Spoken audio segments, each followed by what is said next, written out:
কি বলতে চাও তুমি? তুমি যখন একটা প্রাণীর বৈশিষ্ট্য বলবা তোমাকে এটা চিন্তা করতে হবে যে আমি আসলে কি বলতে চাই।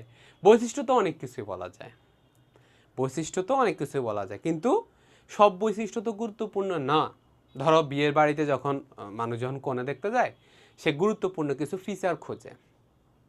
এক, আমাদের গ্রামে কি খোঁজে বা শহরে যেখানেই হোক, প্রথমে খোঁজে যে মেয়ে তাকাইলে কেমন লাগে, এটা খোঁজে। কোনো রকম স্কার মার্ক সহ কোনো রকম খুঁত আছে কিনা এটা সবাই দেখতে চায়, যে আসলেই হাসলে, তারপর অনেকে হাঁটায় দেখে যে চললে কেমন হয়, গেট ঠিক আছে কিনা, চলার ধরন ঠিক আছে কিনা, এরকম দেখে। লম্বা তো কম্পেয়ার করেই ফেলে সাথে সাথে, যে কে বেশি লম্বা কে কম লম্বা।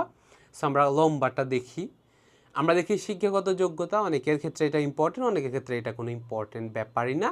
সো কারো কারোর ক্ষেত্রে এটা খুব ইম্পর্টেন্ট ব্যাপার, যে শিক্ষাগত যোগ্যতা এরকম এরকম হইলে আমি রাজি আছি, না হলে রাজি না, তাই না? এখন এখানে দেখো, কিছু কিছু যোগ্যতা, কিছু কিছু ব্যাপার ইম্পর্টেন্ট না। কি ইম্পর্টেন্ট না বিয়ে বাড়িতে? ওই মেয়ে বায়োলজিতে কত পাইছে সেটা ইম্পর্টেন্ট না। ওই মেয়ে এইচএসসি লাইফে ট্যালেন্ট প্রবৃত্তি পেয়েছে কিনা এটা ইম্পর্টেন্ট না। কিন্তু একই জিনিস আবার কোথাও না কোথাও ইম্পর্টেন্ট। লাইক শিক্ষাগত যোগ্যতা যদি তুমি কোথাও বলতে চাও, ধরো হয়তো বা গল্প করতে চাও, তখন কিন্তু তোমার কাছে এগুলো ফিচার করা ইম্পর্টেন্ট, যে আমি জাতীয় মেধায় প্রথম হয়েছিলাম, আমি জেলায় একবার প্রথম হয়েছিলাম, ইত্যাদি ইত্যাদি গল্প, যেটা বিয়ে বাড়িতে ইম্পর্টেন্ট না।